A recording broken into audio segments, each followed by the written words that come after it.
জন্য রমজানের প্রস্তুতিমূলক কিছু সিদ্ধান্ত রয়েছে, যে সিদ্ধান্তগুলো যদি আমরা আমাদের জীবনে বাস্তবায়ন করতে পারি তাহলে আল্লাহ সুবহানাহু ওয়া তাআলা এই রমজান মাসের ফজিলতগুলো অর্জন করার ক্ষেত্রে আমাদেরকে অত্যাধিক সহায়তা করবেন।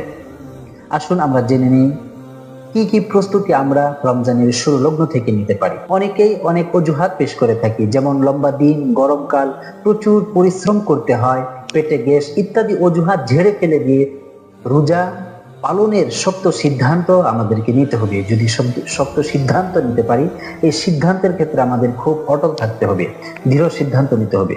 দ্বিতীয়ত আমরা যেটা করতে পারি রমজানের প্রস্তুতি স্বরূপ হালাল উপার্জন। ইবাদত কবুল ও আত্মতৃপ্তির জন্য হালাল উপার্জন শর্ত।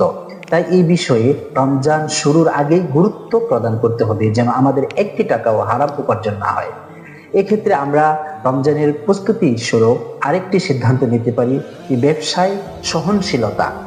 রমজানে অতিরিক্ত মুনাফা লাভের আশায় মজুদদারি বা দ্রব্যমূল্য বৃদ্ধি না করে সবার জন্য সহনশীল হন। যদি সবার জন্য সহনশীল হতে পারি, এটা সওয়াবের কাজ, তাই বিষয়টি আমাদের মাথায় রাখতে হবে। এরপর চতুর্থ আমরা যে বিষয়টি লক্ষ্য করতে পারি যে লাইলাতুল কদর। লাইলাতুল কদর এটা আমাদের জন্য অতীব গুরুত্বপূর্ণ একটি রাত, যেটা উম্মতে মুহাম্মাদের জন্য স্পেশাল একটি রাত। রমজানের শেষ 10 দিন ইবাদতের জন্য অতীব গুরুত্বপূর্ণ ও মূল্যবান।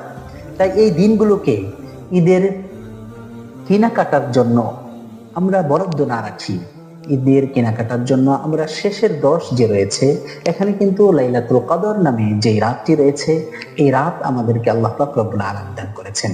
কিন্তু আমরা অতীব ব্যস্ততার কারণে, দুনিয়ার মোহমায়ার কারণে আমরা নিজেদের ঈদের কেনাকাটার জন্য এমন ভাবে ব্যতিব্যস্ত হয়ে যাই যে এই লাইলাতুল কদর আমাদের জীবন থেকে ছুটে যায়। এই জন্য লাইলাতুল কদরকে আমাদের গুরুত্ব দিতে হবে, এটাও আমাদের দৃঢ়ভাবে সংকল্পবদ্ধ হতে হবে।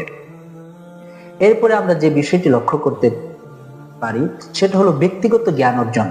আমরা সারা বছর রমজান ব্যতী রেখে সারা বছর 11টি মাস আমরা বিভিন্নভাবে বিভিন্ন ব্যস্ততায় মশগুল থাকার কারণে তেমন নিজেকে সময় দিতে পারি না। নিজের জ্ঞানকে পরিশুদ্ধির জন্য, নিজের জ্ঞানকে পরিব্যক্তির জন্য আমরা সময় দিতে পারি না। এক্ষেত্রে আমরা নিজেদের জ্ঞানকে আরো কিভাবে শানিত করা যায়, কিভাবে আরো নিজেদের এই সুপ্ত জ্ঞানকে বিকশিত করা যায়, নিজের এই ক্ষুদ্র জ্ঞানকে আরো বিরাট আকারে ধারণ করানো যায়, সেই জন্য আমাদের চেষ্টা করতে হবে। সেক্ষেত্রে আমরা রমজান ব্যক্তিগত ইসলামী জ্ঞান অর্জনের উপযুক্ত সময় হিসেবে আমরা বিবেচনা করতে পারি। তাই এক্ষেত্রে আমরা কোরআন, তাফসীর, হাদিস সংকলন ভিত্তিক